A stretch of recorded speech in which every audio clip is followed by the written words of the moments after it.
ሰላም ሰላም ቤተሰቦች እንዴት ናችሁ? እነሆ ሰዓታችንን ጠብቀን ተገኝተናል። አድማጮች በርከት ያሉ መረጃዎችን ስለምትወዱት ዩናይትድ ልናደርሳችሁ መተናል። ከያዝንላችሁ ዜናዎች መካከል የኩኛን ነገር አሁንም በመጠኑ እናነሳለን። የተሰጠው የማሊያ ቁጥር፣ ከማሊያው ቁጥር ጀርባ ያለ ሚስጥር፣ ተጫዋቹ የተናገራቸው አንዳንድ ቀልብ የሚስቡ ነገሮች አሉ፣ እናነሷለን። ዩናይትድ በመላው ዓለም በቀጥታ የጨዋታን ከተመለከቱ ደጋፊዎች ቁጥር አንድ ተብሏል፣ ከፕሪሚየር ሊጉ ማለት ነው። ይህ የሚያስገርም መረጃ ነው። የቶተንሃም እና የማንቸስተር ዩናይትድ ጉዳይ ወደ ክስ ሊያመራ ይችላል፣ የዩናይትዱ ባለቤት ራትክሊፍ ጉዳይ ተብሏል። ከዛ ውጭ ደግሞ ብዙዎቻችሁ ይሄ ጠየቃችሁን፣ ትላንት የተፈጠረው ነገር በብሪያን እቤሞ ጉዳይ ምንድን ነው ለሚለው ምላሽ እንሰጣችኋለን። አድማጮች በጣም በዝርዝር ያለውን መረጃ ነው ምላሽ የምንሰጣችሁ፣ ያለውን እውነታ፣ የወጡትን መረጃዎች፣ ምን መጠበቅ እንዳለባችሁ ከዚህ ተጫዋች ዝውውር ሳጋ ጋር በተያያዘ የምንላችሁ ነገሮች ይኖራሉ። አድማጮቻችን ቪክቶር ጌኬሬሽ ወደ ዩናይትድ የማምራት እድሉ ምን ያህል ነው ለሚለው ዛሬ የምንሰጣችሁ ምላሽ አለ። አሁን የተጫዋቹ የዝውውር ሁኔታ ምን ይመስላል ለምትሉ የስቶሪውን ዲቨሎፕመንት እነግራችኋለን። ብዙ አዲስ ነገር የለም። አንዳንድ ነገሮች ግን አዲስ ነገሮች ይኖራሉ። እውነት ለመናገር ግን ብዙ ጊዜ የሰማችኋቸው ነገሮች መልሰን ማንሳታችንም አይቀርም። ግን በዛ ውስጥ ደግሞ ዲቨሎፕመንቶችን እነግራችኋለን። የዝውውሮቹ ዲቨሎፕመንቶች ምንድን ናቸው የሚለውን ማለት ነው። እና ብዙ የምንላችሁ ነገሮች አሉ አድማጮቻችን። ብቻ የሊዮን ጉዳይ አለ። ይሄ የጠየቃችሁን ጥያቄ ነው። ተጫዋቹ ተሰናብቷል። ፓራጓይ ቤተሰቦቹን ወደ ማንቸስተር እንግሊዝ ሊመጣ ከእነኝህና ተያያዥ ጉዳዮችም አሉ። ብቻ እናንተ ላይክ እያደረጋችሁ ሀሳብ አስተያየቶቻችሁን ኮሜንት ላይ ጥያቄዎቻችሁን እያሰፈራችሁ አብራችሁን ብትቆዩ ነው የምንጋብዘው።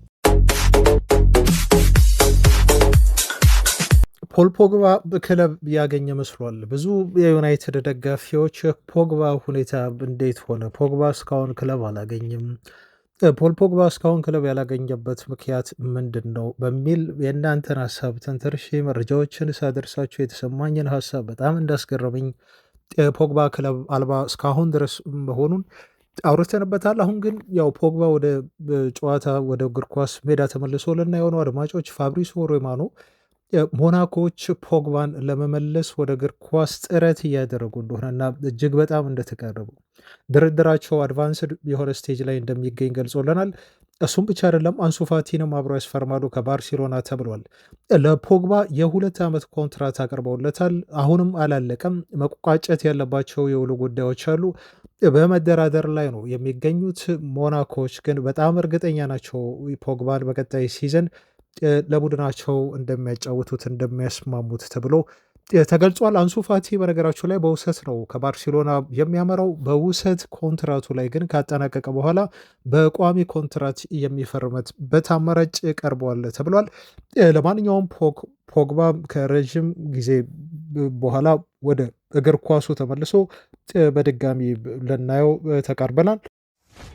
ወደ ክለባችን ዩናይትድን የተመለከቱ መረጃዎችን ሳደርሳችሁ አድማጮች፣ ያው የዲያጎ ሊዮንን ጉዳይ ጠይቃችሁኛል። ይሄ ልጅ እንዴት ሆነ ብላችሁ አድማጮች፣ የጊዜ ጉዳይ ነው፣ ታይሚንግ ነው። ልጁ ኦልሞስት የዩናይትድ ዝውውሩ አልቋል፣ የተፈረመ ነው እና መቼ ይገለጻል ከሚለው በስተቀር አይታችሁ ከሆነ እና ሰምታችሁ ከሆነ ተጫዋቹ የዩናይትድ ንብረት መሆኑን ያረጋገጠ ልጅ ነው እና ጊዜው አሁን ደርሷል። ምናልባት በዚህ ወር አጋማሽ ላይ ተብሎ ሲነገር ነበር። አሁን ጁን ወር ላይ ነው ያለ ነው። በጁን ወር አጋማሽ ዝውውሩን ይፋ ያደርጉታል ተብሎ ሲጠበቅ ግን ግዴታ መራዘም አለበት ተባለ። ይሄ ክለቡ ያውቃል ሚስጥሩ ለምን እንደሆነ። ምክንያቱም ኦፊሻሊ አንድን ዝውውር አናውንስ ማድረግ የራሱ የሆነ ሌጋል የሆኑ ሬጉሌሽኖችን ይጠይቃል። ህጋዊ የሆኑ ደንቦችን ተከትሎ ነው ዝውውሮችን ይፋ ማድረግ የሚቻለው። አንድ ከፋይናንሻል ይሄ ፌር ፕሌይ ከህጉ አንጻር ላለመጣረስ ሲባል፣ ሁለተኛ ደግሞ በየሀገራቱ ነው እነኚህ ተጫዋቾች የሚመጡት። ለምሳሌ ሊሆን ከፓራጓይ ነው የሚመጣው። ከዛ ሀገር ህግ ጋር የደንባቸውን ማክበር ያስፈልጋል። ዩናይትድ ከራሱም አንጻር ከሌሎች ክለቦችም ህግ አንጻር ነው አይቶ ዝውውሮችን አመጣጥሮ በትክክለኛው ሰዓትና ጊዜ ይፋ የሚያደርገው ማለት ነው። አሁን የኩኒያ ዝውውርን አስቡት። ዩናይትድ አዲሱን ማሊያ እስኪያስተዋውቅ ድረስ ግዴታ ከኩኒያ ፊርማ ጋር ጠብቋል። አውቀው ሆን ብለው ይሄ ለማርኬቲንግ የሰሩት ነገር ነው። አድማጮቻችን ቀድሞውኑ ይፋ ማድረግ ይችሉ ነበር፣ ግን ያን አላደረጉ። በቃል ደረጃ እንደተስማሙ ቢገልጹ በፎቶ በቪዲዮ ምናምን ግን እስከ ባለፈው ጠብቀዋል ማለት ነው። ይሄን ያደረጉት ለምንድን ነው? ጎን ለጎን ለመሄድ ነው ማለት ነው። ፕሮሞሽን እዚህ ጋር ይሰራል፣ በአዲስ ማሊያ ያስተዋውቃል ኩኒያ። ከዛ ዩናይትዶችም አዲሱን ማሊያ እንደዚሁ ይፋ ያደርጋሉ፣ ተጫዋቹንም ያስተዋውቁናል ማለት ነው። አያችሁ፣ በአንድ ድንጋይ ሁለት ወፍ። ይሄ ግን ከህግ ጉዳይ ነው፣ ከህግ አንጻር ነው። የሊዮን በቀጥታ ከኮኒያ ጋር የተያዘ ነው ማለት አይደለም። ስለዚህ ይሄ ተጫዋች አሁን ቪዲዮ ተመልክቻለሁ በማህበራዊ ድረገጽ ላይ አድማጮች፣ በጣም እየተዘዋወረ ያለ ቪዲዮ ነው። በፓራጓይ የሚገኙ የመንደሩን አብሮ አደጎቹን ቤተሰቦቹን ሲሰናበት የሚያሳይ ቪዲዮ ነው። አላቅም ሌተስት ቪዲዮ ይሁን ወይ የቆየ ይሁን ግን ብቻ ወጥቷል። ይኸው ምስሉን እዚህ ጋር ለጥፌላችኋለሁ ክቡራን አድማጮች እና ማየት ትችላላችሁ ፌስቡክ ላይ። አሁን ተሰናብቷቸው ወደ ማንቸስተር እንግሊዝ እየመጣ ነው ማለት ነው። ግን ዝውውሩ ለቀጣዮቹ 15 ቀናትም ይፋ ላይሆን ይችላል። እሱ ብቻ አይደለም። የካና ባየክ የተባለውም ተጫዋች በፍሪ ኤጀንትነት ያስፈረሙት በይፋ ከዚህ ወር በኋላ አሁን ጁን ላይ ነን፣ ጁላይ ወር ላይ ይፋ ያደርጉታል ዩናይትዶች ተብሎ ተነግሯል። ለማንኛውም ይሄ ተጫዋች የዶርጉ ተፎካካሪ ለመሆን ነው። በዶርጉ ቦታ የሚመጣው የዩናይትድ ሌፍት ዊንግ ባክ አሁን በደንብ ስቶክ ሆኗል። ዶርጉ በጣም እየተሻሻለ ያለ ልጅ ነው። በብሔራዊ ቡድን በነገራችሁ ላይ ምርጥ እንቅስቃሴ ያሳይቷል ከዴንማርክ ጋር ባለፉት ባደረገቻቸው ጨዋታዎች ላይ ማለት ነው አድማጮች። እና በጣም ተስፋ ያለው ልጅ ነው፣ የሚሻሻል ልጅ ነው። አሞሪም ጊዜ ድሉን ሰጥተው በደንብ የሚገሩት ከሆነ ልጁ ለመማር ዝግጁ ነው። የኳሊቲዎቹ አሉት። ይሄ ክህሎት በሉት፣ ፍጥነት በሉት፣ ጉልበት በሉት፣ ብዙ ነገር ልጁ ማሻሻል ያለበት ነገር ቢኖርም ግን ገና ከእድሜው አንጻር ስታዩ አድማጮች በጣም ተስፋ ያለው ልጅ ነው። እሱ ላይ ደግሞ አሁን ሊዮን ሲጨምር ሊዮንን ዩቲዩብ ላይ በነገራችሁ ላይ በጣም ተመሳሳይ ከዶርጉ ጋር ተመሳሳይ አይነት ባህሪ ያለው ልጅ ነው። እድሜው በጣም ገና ነው፣ ገና 18 ነው። ይሄ ደግሞ ፕላስ ደግሞ ጉልበት አለው፣ ፍጥነት አለው፣ ቴክኒክ አለው። እነኝን ሁሉ አሟልቶ የያዘ ልጅ ነው እና አሞሪም ምናልባት እንደው አንዱ የቀኝ ዊንግ ባክ ተጫዋች ቢሆንልን ደስ ይለኝ ነበር። ሁለቱም በአንድ ቦታ ከሚፎካከሩ ምናልባት ወደዛ ሊቀይሯቸው ይችሉ የሆነ አሞሪም አናውቅም። አንዱን ግን ወደዛ ቢቀይሩልን ደስ ይለናል። ሁለቱም እጅግ ተስፋ ያላቸው በጣም ምርጥ ተጫዋቾች ስለሆኑ ማለት ነው። ለማንኛውም እዛ ቦታ ላይ ይፎካከራሉ። ወደ ዩናይትድ መምጣቱ አሁን ይሄ ልጅ ኦልሞስት ተረጋግጧል። ከጥቂት ጊዜ ቀናት በኋላ ይፋ ይሆናል። አንድ የፓራጓይ የፉትቦል ኤክስፐርት ሃናህ የሚባል ዲያጎ ሊዮንን ከዋይኒ ሮኒ ጋር አነጻጽሮታል። ትንሽ ያስገርመኝ አስተያየት። ሮኒ በቲኔጅ እያለ ያኔ በአስራዎቹ ዕድሜ ውስጥ እያለ ያስታውሰኛል። በእርግጥ አውቃለሁ የትኛውም እግር ኳስ ቤተሰብ ከሮኒ ጋር ሊያነጻጽረው አይችልም፣ ወይንም ሮኒ በዩናይትድ ቤት የደረሰበት ሌጀንደሪ ደረጃ ሊዮንን ይደርሳል ብላችሁ እንደማታስቡ እርግጠኛ ነኝ። ግን የሚጫወቱበት ቦታም እንደሚለያይ አውቃለሁ። ከባህሪ አንጻር ካየን ግን ተጫዋቹ ይሄ ሊዮን ቡድኑ ላይ ከሚፈጥረው ኢምፓክት አንጻር ካለው ይሄ ሉክ አንጻር የተክለሰውነቱ ምናምን ይሄ ታጋይነቱን ካየን ተጫዋቹ ያለውን ይሄ ፊዚካል ስትሬንግዝና አልሸነፍ ባይነት ወንዴ ምናምን ነገር እነሱን የምናይ ከሆነ ግን ከኤቨርተን እያለ ሲጫወት የነበረውን ዋይኒ ሮኒን ያስታውሰኛል ሲል ነው በቅርበት የሚያውቀው የፓራጓይ እግር ኳስ ኤክስፐርት ስለዚህ ተጫዋች የነገረን። እኛም በቅርቡ ይሄ ልጅ በፕሪሲዝን ለማየት እንጓጓል። አድማጮች የኩኛን ነገር ደግሞ ላንሳ። ብዙ አውርተንበታል የኩኛን ነገር፣ ግን ማለፍ የሌሉብን አንዳንድ ነገሮች ደግሞ አሉ። ትላንት ስለሰጣቸው አስተያየቶች እንዲሁ ተናግሬ ነበር እና አንድ ሀሳብ አንስቼ አስተያየት ሰጣችሁበታል። ኩኛ ወደ ዩናይትድ የመጣው ለገንዘብ ብሎ ነው ወይንስ ደግሞ ለክለቡ እውነተኛ ፍቅር ኖሮት ነው የሚለውን እንደ ሀሳብ ነው ያነሳሁት። ኦፍኮርስ ክለቡን ወዶ እንደመጣ እርግጠኛ ነኝ። ግን ያው ሌሎች ተጫዋቾችም እንደዚህ ሲሉ ስለነበር እነ ሳንቼዝን ጨምሮ ይሄ ልጅ እንደዛ አይነት ሸዋሿ እየሰራን አይደለም ወይ በሚል ነው ሀሳብ ያቀረብኩላችሁ። ተወያይታችኋል። እናንተም የሚፈለገው ሀሳባችሁን እንድታንሸራሽሩ ነው አድማጮች። ትላንት ደግሞ ይበልጥ ቪዲዮ ተለቆ የለ ልጁ ቃለመጠይቅ የሰጠበት እሱን ስሰማ ይበልጥ ልጁ 100% ለዩናይትድ ደጋፊ እንደሆነ ያረጋገጠልኝን አስተያየት ነው የሰጠው። እና እንዳምን አድርጎኛል። አሁን ቶታሊ በዚህ ጉዳይ ላይ ቀድሞውንም ጥርጣሬ የለኝም። ውስጤ ይነግረኛል፣ አውቀዋለሁ። አሁን ደግሞ ይበልጥ ነው ያረጋገጠልኝ። በነገራችሁ ላይ 21 ቁጥር ማሊያ ተሰጥቶታል እና ይሄ 21 ቁጥር ማሊያ ደግሞ ልክ ቃለ መጠይቁን ሲያደርግ ከጀርባ የኦልድ ትራፎርድ የደጋፊዎች መቀመጫ አለ አይደል? 21 ቁጥር ነው። ከ21 ቁጥር መቀመጫ ከጀርባው ነው ያለው ማለት ነው። እሱ ኩኛ ከፊት ሆኖ ቃለ መጠይቁን ሲሰጥ እና ዩናይትዶች የሆነ መናገር የፈለጉት ነገር ነበር። 21 ቁጥር ማሊያ ነው የሚለብሰው ማለት ነው ማቲያስ ኩኛ ከኢንተርቪው ጀርባ ከሱ ጀርባ 21 ቁጥር ማሊያ ስለሚገኝ እና አሁን ደግሞ 21 ቁጥር ማሊያ ይለብሳል ተባለ። ይህን ደግሞ ከምን ጋር ኮኔክት አደረኩት? ሮቨን ቫን ፐርሲ ታውቃላችሁ፣ ከአርሰናል ወደ ዩናይትድ ሲመጣ ተጫዋቹ ስጡኝ ያለው የማሊያ ቁጥር የ20 ቁጥር ማሊያ ነው። ከዛ ቫን ፐርሲ ማንቸስተር ዩናይትድን የ20ኛውን የፕሪሚየር ሊግ ዋንጫ እንዲበላ አደረገው። ያ ታሪክ ሆነ። በቃ ታውቁታላችሁ። ቫን ፐርሲ አርሰናል ቤት ካሳለፋቸው 5 6 7 እርግጠኛ አይደለሁም ኤግዛክት ልየሩን ዓመታት ይልቅ በዩናይትድ ቤት ያሳለፋቸው እነኛ በጣም ጣፋጭ የሚባሉ ጥቂት ዓመታት በእግር ኳስ ህይወት ዘመኑ የማይረሳቸው ተጫዋቹ አሁንም ቢሆን ኢቨን ለምንድን ነው የአሰልጣኝነት ኮርስ ሲወስድ ዩናይትድ መጥቶ ነው አንዳንድ ነገሮችን የሚሰራው። ልክ በጣም ሌጀንድ የሆኑ የዩናይትድ ተጫዋቾች እንደሚመጡት ሁሉ ማለት ነው። ኢቨን አርሰናልን ልጁ መርጦ አርሰናል ቤት ሄዶ አይመለከትም። አንዳንድ የልምምድ ፕሮግራሞችን እንደዚሁ በአርሰናል ሴሽን ወስዶ አያይም ወይም አያሰራም ማለት ነው። እና አርሰናል አሳድጎት አርሰናል እንደዚህ ለዚህ ደረጃ ያበቃው እሱ ነው። ግን ዩናይትድ ቤት ነው ሌጀንድ ሆኖ የቀረው ማለት ነው። ቫንፐርሲ ብትሏቸው የአርሰናል ደጋፊዎች ሁይዝ ቫንፐርሲ ነው የሚሏቸው። ማን ነው ይጠሉታል። የዩናይትድን 20ኛ ዋንጫ እውን ያደረገ ተጫዋቻችን ነው። እና ይህን ለምን አነሳሁት? የኩኒሃ 21 ቁጥር ማሊያ መሰጠት ክለቡ አምቢሽን እንዳለው ያመላክታል። 21ኛውን የፕሪሚየር ሊግ ዋንጫ እንዲያመጣላቸው ኩኛ ዩናይትዶች አስበዋል ማለት ነው። እና የሚጠላ አምቢሽን አይደለም፣ ይሄ ጥሩ አምቢሽን ነው። ኤኒዌይስ ይህን እንዳነሳ ያደረገኝ ሌላው ምክንያት ምንድነው? አድማጮች ማቲያስ ኩኛ ዩናይትድን ስለመምረጡ ተጠይቆ ከሰጠው ምላሽ የተመቸኝ ንግግሩ ስላለ ነው። አውቃለሁ አለ ዩናይትድን መምረጥ በዚህ ሰዓት ምን ያህል አስቸጋሪ እንደሆነ። ምክንያቱም አምና ያሳለፉትን ሲዝን አውቃለሁ። እጅግ ደካማ የሆነ ሲዝን ቡድኑ አሳልፈዋል። ቡድኑ ተቸግሯል፣ ችግር ላይ ነው የሚገኘው እና ለመወሰን ቀላል አልነበርም። ግን ለእኔ ከየትኛውም ነገር በላይ ቀላሉ ነገር ይሄ ጉዳይ ነበር። ለሌሎች ሰዎች ሊመስል ይችላል፣ ለእናንተ ሊመስላችሁ ይችላል ከባድ ውሳኔ እንደሆነ። ለእኔ ግን በጣም ቀላል ውሳኔ ነው የሚለው እሱ። ምክንያቱም ማንቸስተር ዩናይትድ ለእኔ ምን ማለት እንደሆነ የማውቀው እኔ ነኝ።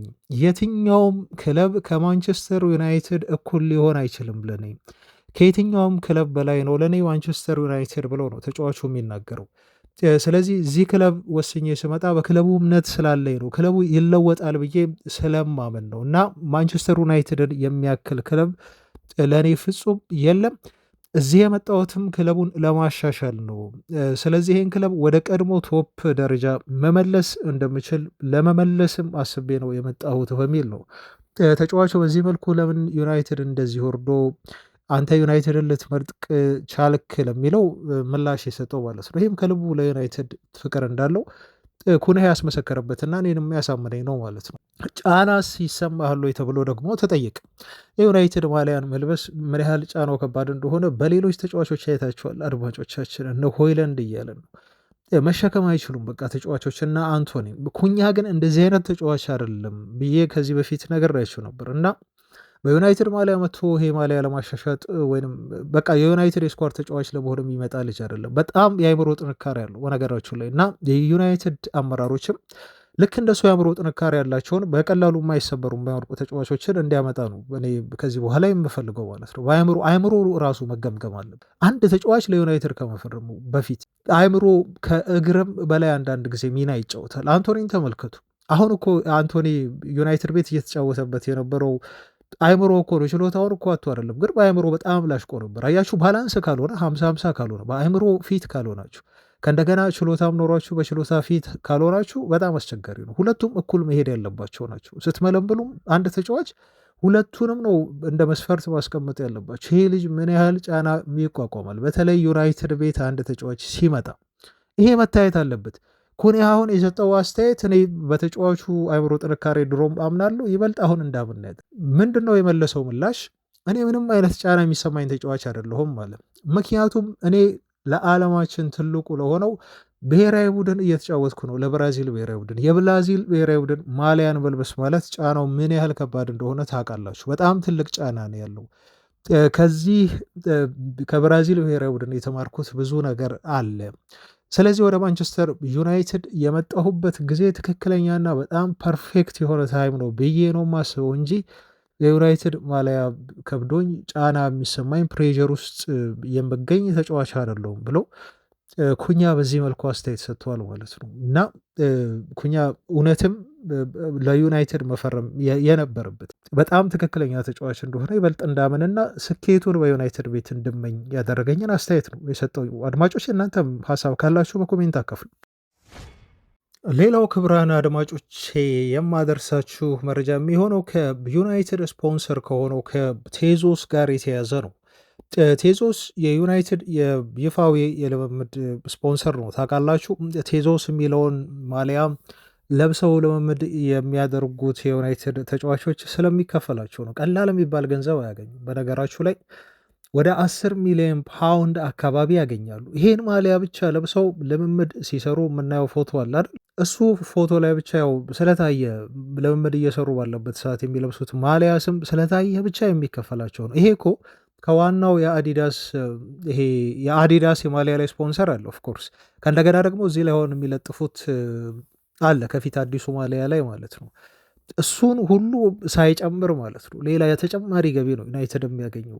ይሄ ቴዞስ የሚባለውን ስም በማጻፉና ልምምድ ላይ ብቻ የሚጠቀሙት ማለት ነው። አሁን እሱ በቀጣዮቹ ቀናት ያበቃል ተብሏል ስፖንሰርሺፑ። ስለዚህ ይሄ አንድ የገቢ ምንጭ ነው ማለት ነው። ይሄ ያበቃ ማለት ዩናይትድ በጥሩ ገንዘብ እርግጠኛ ነኝ ኢኔዮሶች ይሄን እየሰሩበት ነው። ኦልሬዲ ወይ ተስማምተው ይሆናል በቀጣዮቹ ጥቂት ቀናት ውስጥ የምናውቅ ነው የሚሆነው።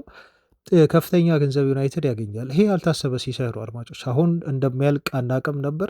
አሁን ያልቃል ተባለ። ካለቀ አዲስ ነገር መፈለጋቸው አይቀርም።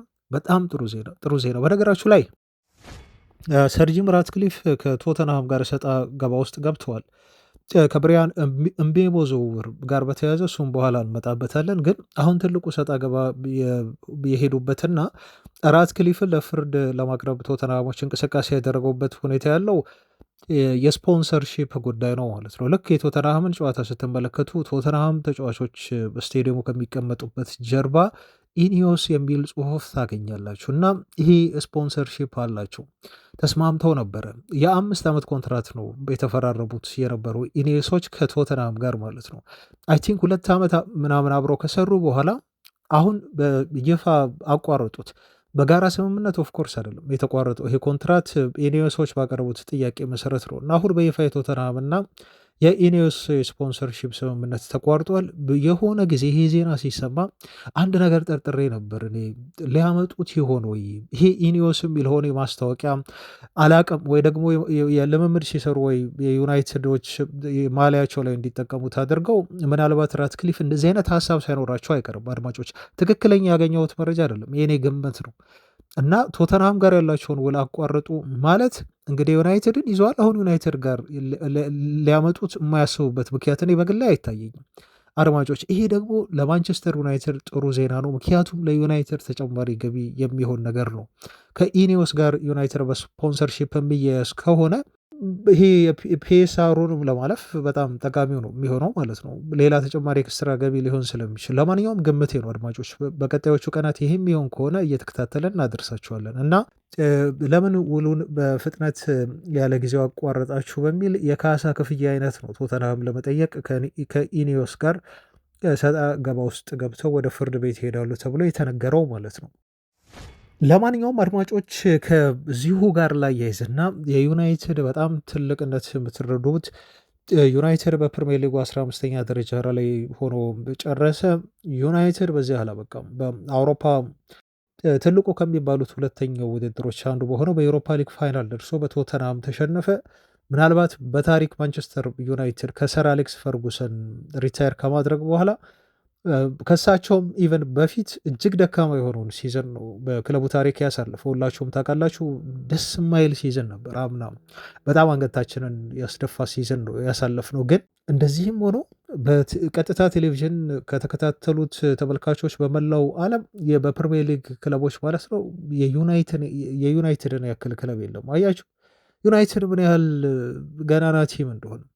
ስቲል ዩናይትድ ወርዶም በጣም እኮ ይታያል። ዩናይትድ መጥፎ ሲዝን ያሳለፈበት ሲዝን ነው ብለን ደጋፊዎች በቴሌቪዥን የሚያዩት መቀነስ ሲገባቸው ጭራሽ ጨምረው ዩናይትድ በቀዳሚነት ደረጃ ተቀመጠ ከእንግሊዝ ክለቦች ማለት ነው በመላው ዓለም ቴሌቪዥናቸውን ከፍተው ቁጭ ብለው ዩናይትድን የሚመለከቱ ተመልካቾች ለፕሪሚየር ሊጉ ትልቅ የገቢ ምንጭ እየሆኑ ነው ያሉ። ስለዚህ ነው ማንቸስተር ዩናይትድ ታላቅ ክለብ ነው የምንለው። አሁን ወደ ውጤታማነት ሲመለስ ደግሞ በቀጣይ ሲዝን ብዙ ለውጦች ይኖራሉ። ተመልካቹ ምን ያህል እንደሚመጣ እና ዩናይትድ ከቴሌቪዥን መብት በራሱ ከፍተኛ ገንዘብ ሊያገኝ እንደሚችል በቀላሉ መገመት ትችላላችሁ። አድማጮች ዜናዎቻችን ቀጠሉና የምትጠብቋቸውን መረጃዎች የምናደርስበት ሰዓት ላይ ደግሞ ተገኘን። በትላንት ዜና ላይ የብሪያን ቤሞን ዝውውር ጉዳይ በተመለከተ የዜና ሰርቼ የላችሁ ከወጣው ወይም ከተጫነ በኋላ ዩቲዩብ ላይ በብሬኪንግ ነው ሲወራ የነበረው እና አሁን ወደሱ ጉዳይ እንምጣና ምን ተወራ፣ ያለው እውነታ ምንድን ነው፣ እናንተ ማወቅ ያለባቸው ነገር ምንድን ነው፣ ያሉትን ነገሮች በሙሉ ነግራችኋለሁ። አድማጮች መቀበል ያሉባቸውን ነገሮች እንዲሁም መቀበል የሌሉባቸውን ነገሮች ስለተወራ ብቻ አይደለም ምናምነው እና በግልጽ የትኛውን ማመን እንዳለብን ምን መጠበቅ እንዳለብን ከዚህ ተጫዋች ዝውውር የምነግራችሁ ነገር አለኝ። አዳምጡኝ አድማጮች። ከዛ በፊት ግን አንዳንድ አስተያየቶቻችሁን እያየው ነበር። ትላንት በሰራነው ዜና ላይ የብዙዎቻችሁ አስተያየት የኩኒሃ ላይ የተመለከተ ነው። ከዛ ውጭ ክለቡ ላይ ያላችሁን ስጋት ገልጻችኋል። በተለይ የቤሞን ዜና ሰምታችሁ ስለነበረ ብዙዎቻችሁ የቤሞ ጉዳይ አሳስቧችሁ አስተያየት ሰጥታችኋል። እሱን ነው እያነሳው ምላሽ የምሰጣችሁ አሁን። ዳዊት በየነ የተባልክ ቤተሰባችን የማንቸስተር ነገር ግራ ነው የሚያጋባው፣ የሚገዛውን አያውቅ የሚሸጠውን አያውቅ ብልሃል። በዚህ ጋር ተሳስተሃል አድማጫችን ዴቫ። ማንቸስተር ዩናይትድ ምንም ግራ የገባው ቲም አይደለም። አሁን ኢኒዌሶች የሚሰሩትን ስራ ያውቃሉ። በነገር ላይ ምን እንደሚይዛቸውን በደንብ አድርገው ያውቃሉ። ለእኛም ለተመልካች ለክለቡ ደጋፊዎችም በጣም ግልጽ ነው። ባጭሩ ስመልስልህ ክለቡን የያዘው ችግር ነው፣ የገንዘብ ችግር ነው። ከእንደገና ፒኤስአሩ አለ። በቃ እሱን የያዘው ዩናይትድን እንጂ ክለቡ እየሄደበት ያለው መንገድ ምን እንደሚፈልግ፣ ማንን ማምጣት እንዳለበት፣ ቤት ቦታ ላይ መጠናከር እንዳለበት፣ ስንት ደሞዝ መክፈል እንዳለባቸው፣ ለዛ ተጫዋች ምን ያህል ገንዘብ ማውጣት እንዳለባቸው አሁን በደንብ የሚሰሩትን ስራ ጠንቅቀው የሚያውቁ አስተዳደር ነው ያለን ዩናይትድ። ዴቫ በግልጽ እዚህ ጋር ስናገር በፍጹም ከቀድሞ የዩናይትድ አስተዳደሮች ጋር ይሄን አስተዳደር አታነጻጽርም። ግፍ ነው የሚሆንብህ ዳዊት። ለምንድን ነው ይሄን ያልኩ? የቀድሞ አስተዳደር እኮ ሳንቾን በስመ እንግሊዛዊነት በዝና እኮ ያመጣ ነው። ለቦሩሲያ ዶርትመንድ የሆነች ትንሽ ሲዝን በጣት የምትቆጠር ሲዝን ጥሩ ተጫውተዋል ብሎ ሌሎች ነገሮችን ሳያጠና ከተጫዋቹ ጀርባ ምን አይነት ተጫዋች እንደነበረ ሳንቾ ሁሉ ልምምድ ላይ ሁሉ እኮ አርፍዶ ይመጣ የነበረ ተጫዋች ነው። ሁሉ ይቀጣ ነበር ቦሩሲያ ዶርትመንድ። ታውቃላችሁ አድማጮች፣ ይህን የሆኑ ሰሞን ወደ ዩናይትድ ከመምጣቱ በፊት ልምምድ ላይ አርፍዶ መጥቶ ሁሉ ተቀጥቷል በዶርትመንድ። እነኝን ሁሉ ከጀርባ ያሉ ነገሮችን ዩናይትድ ተጫዋች ሲያስፈርም የሚያጠና ቲም አልነበር። በቃ የማሊያ ሽያጩን ነው። ያው ልጁ ለዩናይትድ መቶ ፈርመው ደጋፊዎች ኤክሳይትድ መሆናቸውን ነበር ሲያየ ነበረው።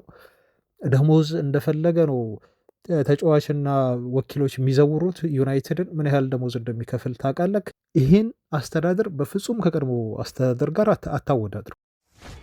እና ዴቫ ይሄ ልክ አይደለም አስተያየትህ። የሚሸጠውን አያውቅም ያልከው አስተያየት ደግሞ ምን ያርግ ዩናይትድ ክለቦች እንዴት አድርገው የዩናይትድ ተጫዋቾችን ይግዙ? ለራሽፎርድ ማነው 350 ሺህ ፓውንድ ቢከፍሉ በሳምንት? ለማነው ስሙ አሁን ለጠራ ነው ሳንቾ ማን ነው የሚከፍለው 300 ሺህ ፓውንድ በሳምንት? እንዴ ሌሎች ክለቦች እኮ ይህንን ደሞዝ እኮ 3 ተጫዋች አምጥተው 100 ሺህ ፓውንድ፣ ያውም 100 ሺህ ለሌሎች ክለቦች ራሱ እኮ በጣም ብዙ ነው። የቶተንሃም በኋላ እናያለን ደሞዝ ስኬል እኮ ከ120 እስከ 140 ነው በቃ ከፍተኛው ቶተንሃም የሚያወጣው። ከዛ በላይ እኮ ያወጣም ቶተንሃም ያውም ትልቁ ምንለው እንግሊዝ ክለብ ነው። እነ ብሬንትፎርድ ደረጃቸው 50 ሺህ ፓውንድ ነው በሳምንት የሚከፍሉት። የዩናይትድ ራሽፎርድን አምጥቶ ብሬንትፎርድ ወይ ሌላ አንድ የሆነ ቲም የሚከፍለውን ደግሞ 6 ተጫዋች ደሞዝ ይከፍልበታል። 50 ሺህ ፓውንድ በሳምንት ማለት ነው። 6 ተጫዋች አድማጭ ለምን ብሎ ነው የዩናይትድን ጫና መቶ እሱ እኮ ሮናልዲኖ አይደለም ፈርሞላቸው እኮ ተአምር እኮ የሚፈጥረው ነገር የለም። እሱ ሊዮኔል ሜሲ አይደለም ወይ ክርስቲያኖ ሮናልዶ አይደለም ሳንቾ ሄዶ ለምንድነው ይሄን ያህል ገንዘብ እነሱ አውጥተው የሚያስፈርሙት? በቃ ተስፋ መቁረጥ አለብን በእነኚህ ተጫዋቾች። በነገራችሁ ላይ አድማጮች እኔ ከዚህ በፊትም ነግሬያችኋለሁ። በፊት ትንሽ ተስፋ ነበረኝ ሸጦ ዩናይትድ ከእነኚህ ልጆች የሆነ ነገር ያገኛል። አሁን ይሄ ተስፋዬ የለም። ተስፋዬ ሸጦ ዩናይትድ ገንዘብ ያገኛል የሚል አይደለም አሁን እያሰብኩ ያለሁት። ማን ነው በውሰት የሚወስደው ደሞዛቸውን የሚሸፍንልን እና የዩናይትድን የደሞዝ ቢል የሚያቀልልን ክለብ እስቲ ማን ነው እያልኩ ነው እያየሁ ያለው። እና በውሰት የሚወስድልን እንኳን አተናል አይደለም ሸጠን ገንዘብ ልናገኝበት ማለት ነው። ይህን ተጫዋች ቼልሲ የመለሰው እኮ ልጁን ልምምድ ላይ የሚያሳየውን ነገር ስላየ እኮ ነው። በጣም የሚዋዥቅ ኮንሲስተንሲ የሌለው አቋም እኮ እያሳየ ስለነበረ ነው። ሳንቾ ልምምድ ላይ በከፍተኛ ደረጃ ቢጥር የሆነ አሳማኝ ነገር ቢኖረው ሳንቾን እርግጠኛ ነኝ አድማጬ 25 ሚሊዮን ፓውንድ ለቼልሲ ምንም ማለት አይደለም ከፍለው ልጁን ያስቀሩት ነበር። ግን እያንዳንዱን የልምምዱን የተጫዋቹን እንቅስቃሴ ነው የሚያዩት ኦን ኤንድ ኦፍ ዘ ፒች ሜዳ ላይ ከሜዳም ውጭ ልጁ ያለው ባህሪ ምንድን ነው ብለው በደንብ አድርገው ክለቦች ያያሉ። አልሃመኑበትም። ቼልሲ 5 ሚሊዮን ፓውንድ 20 ሚሊዮን ፓውንድ ጨምሮ ከማስፈረም ላከው ወደኛ 5 ሚሊዮን ፓውንድህን ይዘህ ሂድ ብሎ ማለት ነው። ስለዚህ ዩናይትድ መሸጥ ያለበትን ተጫዋች ያውቃል። ግን ማን ይግዛው? ቀድሞ ክለቡ የሰራው የአስተዳደር ስህተት ነው አሁን ዩናይትድን ዋጋ እያስከፈለ ያለው። ስለዚህ ይሄን ለማለት ነው። እና ዳዊት ምን ብላል? እውነት ለመናገር በጣም ነው የሚያበሳጨው አልክ። እኔ ጋርናቾን ባይሸጡት ደስ ነው የሚለኝ፣ ሜኑ ቢሸጡት ይሻላል። ምክንያቱም እሱ ፈጣን አይደለም። ኦፍኮርስ ሲጫወት አው ቀርፋፋ ነው። ሜኑ ተፈጥሮ ነው። ይሄ የወጣት ሽማግሌ ነው የሚመስለኝ ብልሃል። መንጌ አንተ እንደምትወደው አውቃለሁ፣ ግን የእኔ ሀሳብ ነው። በተረፈ በጣም መወድህና ማደንቅህ ነኝ። በርታ ዳዊት ነኝ ከእንግሊዝ ብልሃል። ይሄ የግል ሀሳብ ነው። እንደፈለግ ሁላችንም የራሳችን ሀሳቦች አሉ። ግን ጋርናቾን መርሳት ደግሞ ግድ ነው። ይህም በተደጋጋሚ ያለው ጋርናቾን የምትወዱት አላችሁ አውቃለሁ። የዩናይትድ ደጋፊዎች ግን ምንም ማድረግ አንችልም። ከጋርናቾ ጋር የሚያቆራርጡን ብዙ ምክንያቶች አሉ፣ በጣም ብዙ ምክንያቶች። ስለዚህ መቆራረጥ አለብን። ከሜኑ ጋር ደግሞ እንድንቀጥል የሚያደርጉን ብዙ ምክንያቶች አሉ፣ ከሜኑ ባህሪም አንጻር ማለት ነው። እና ከእሱ ጋር አብረን መቀጠልን መልመድ አለብን። ከጋርናቾ ጋር መለያየቱን ደግሞ ሳንወድ በግድ ቢሆን አዳፕት ማድረግ ይኖርብናል። እንደውም ጥሩ ነው እኮ ትላንት ብያለው፣ እድለኛ ነው ዩናይትድ።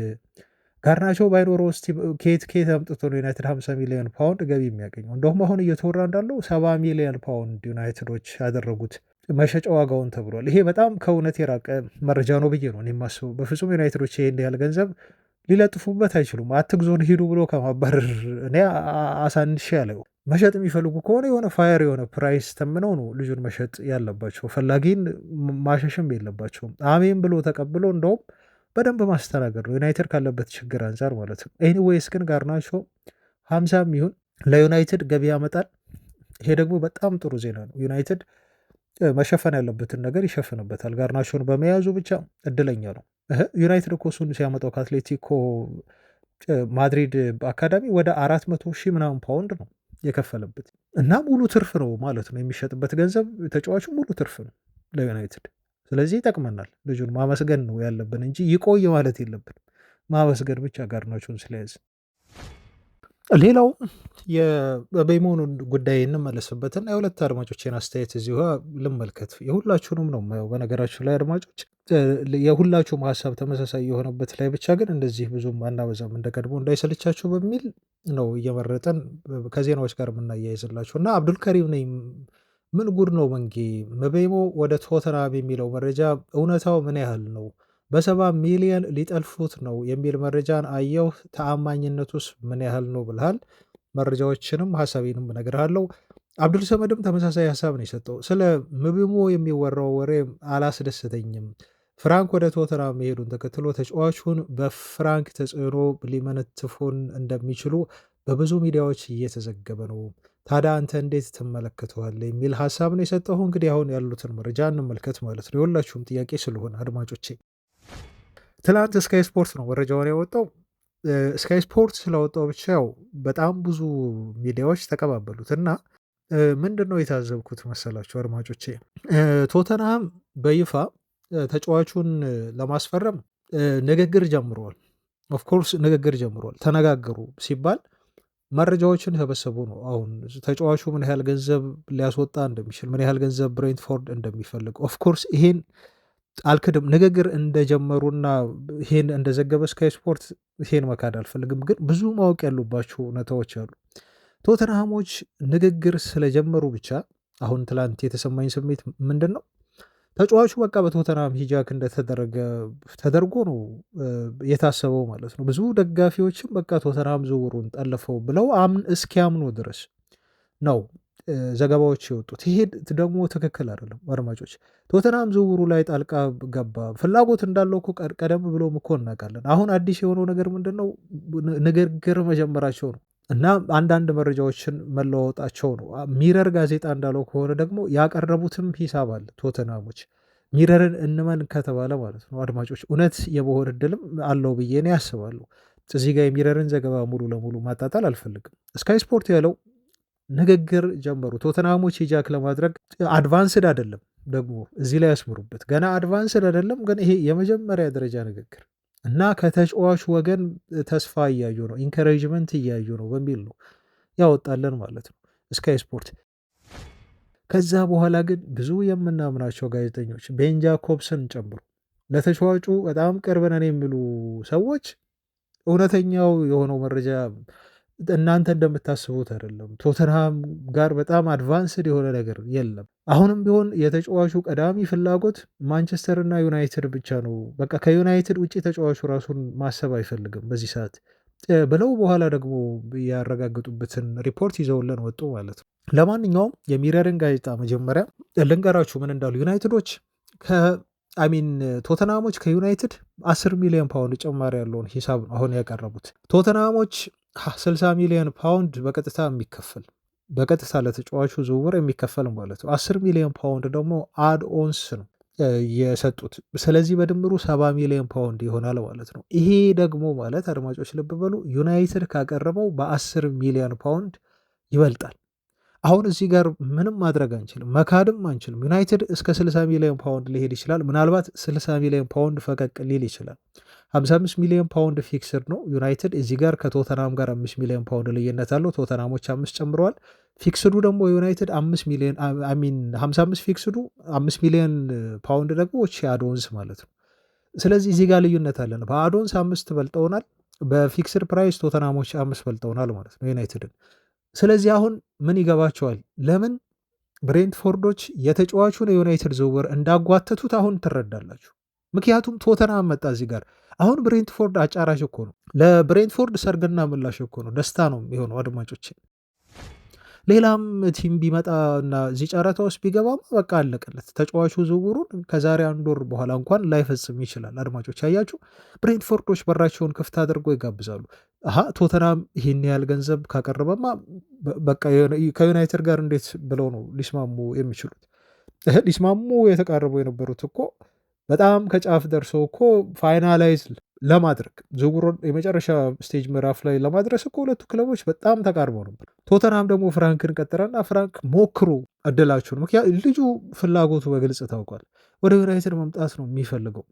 ነገር ግን እኔ ከዚህ በፊት ምን ብዬ አስጠንቅቄያቸዋለሁ? ዩናይትድ ከተጫዋቹ ዝውውር በቃኝ ብሎ እጅ ሰጥቶ ክለቡ ካልወጣ በስተቀር ተጫዋቹ ዩናይትድን አይክድም። ለዩናይትድ የገባውን ቃል ልጁ ይጠብቃል ብዬ ነግሬያቸዋለሁ። አድማጮች ዝውውሩ ላይሳካ የሚችለው በዚህ ምክንያት ብቻ ነው። ከዩናይትድ በሚመጣ ከዝውውሩ ራስን የማግለል ሂደት ብቻ ሊሆን የሚችለው። ከዛ ውጭ ግን ምቤሞ ፍላጎቱም ምኞቱም ቃሉም ፕሮሚሱም ከዩናይትድ ጋር። ስለዚህ ቶተንሃምን የሚመርጥበት ምክንያት የለም።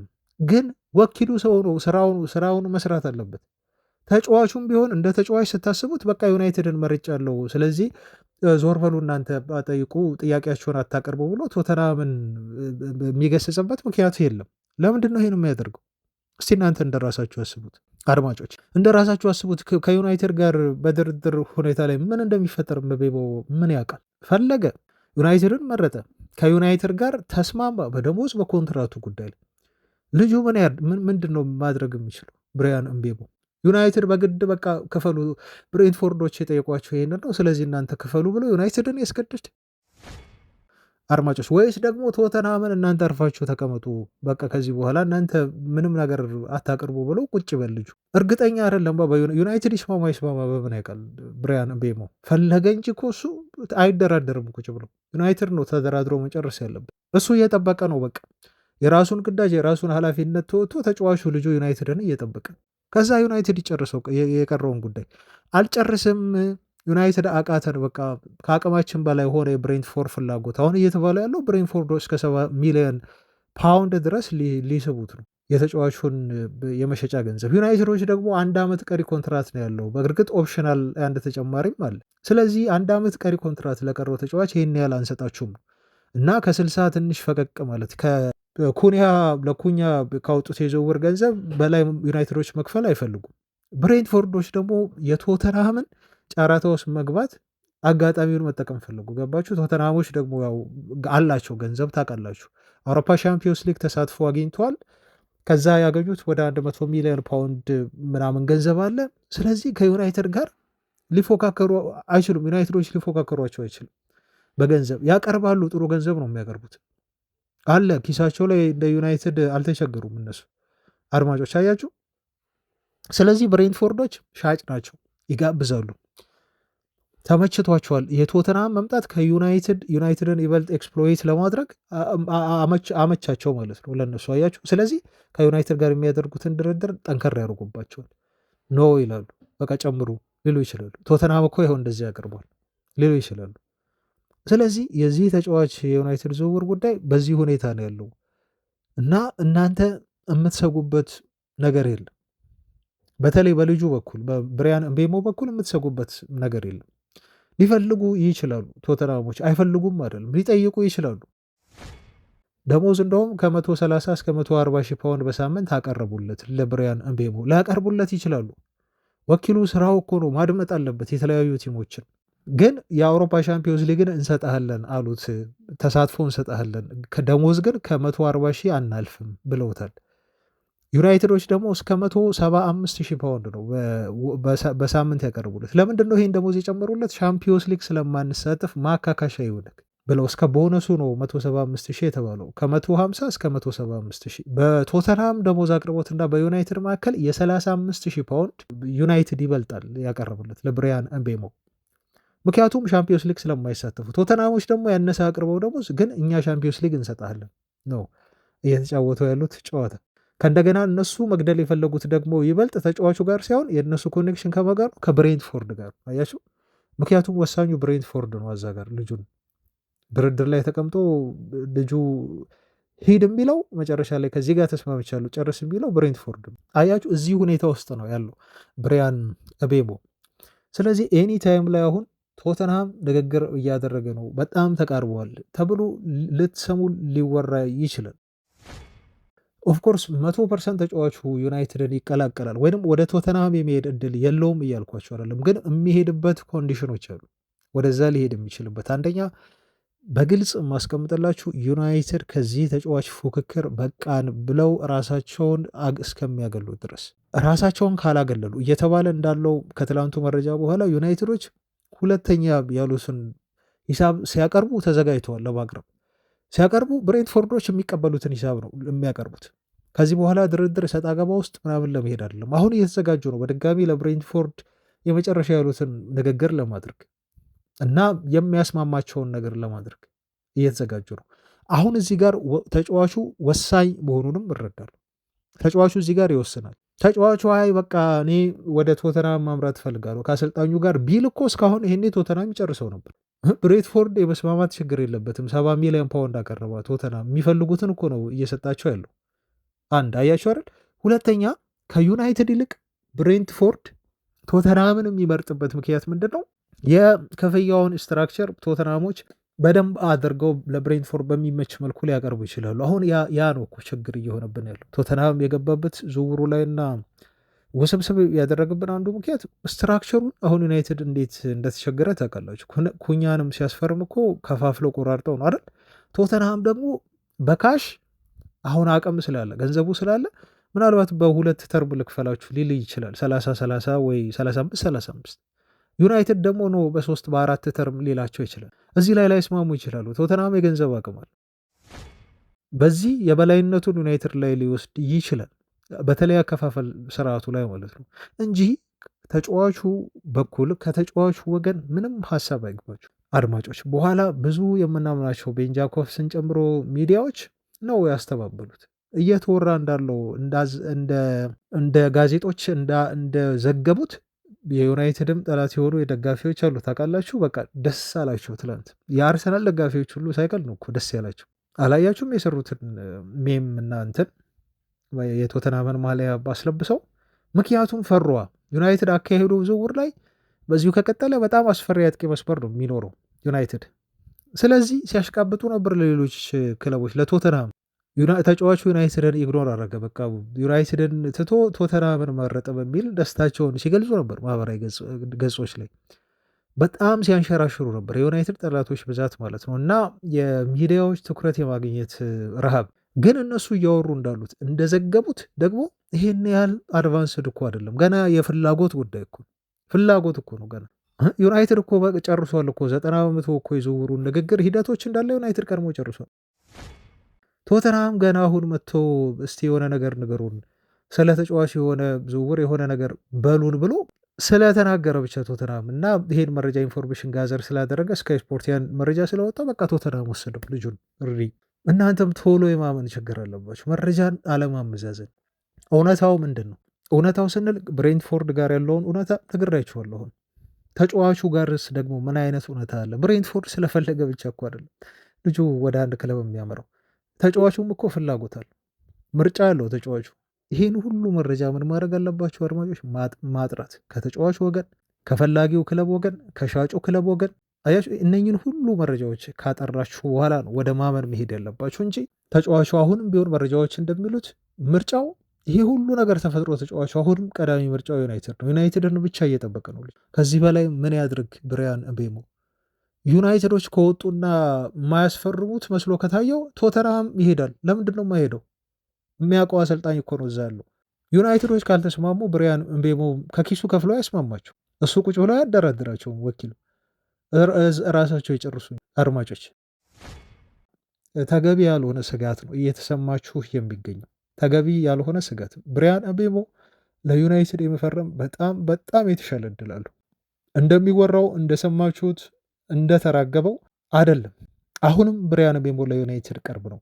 የዩናይትድ ዝውውሩን ለመጨረስ ተጫዋቹ በጣም ተቃርቧል። ግን የቶተንሃም ጣልቃ መግባት እና ቅድም ያልኳችሁን ነገሮች ማቅረብ ብሬንትፎርዶች ቁጭ ብለው እንዲያስቡ የዩናይትድ ጋር ሲያደርጉት የነበረውን ድርድር አስቸጋሪ ለዩናይትድ እንዲሆን አድርገውባቸው፣ ይሄን አልክድም። ስለዚህ መታገስ ብቻ ነው ያለባቸው።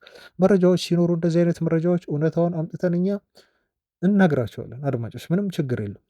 እናንተ ግን አትደናግጡ። የሚሆነው ነገር ይሄ ነው ስለሚሆን ማለት ነው እና ያለውም እውነታ ይሄ ስለሆነ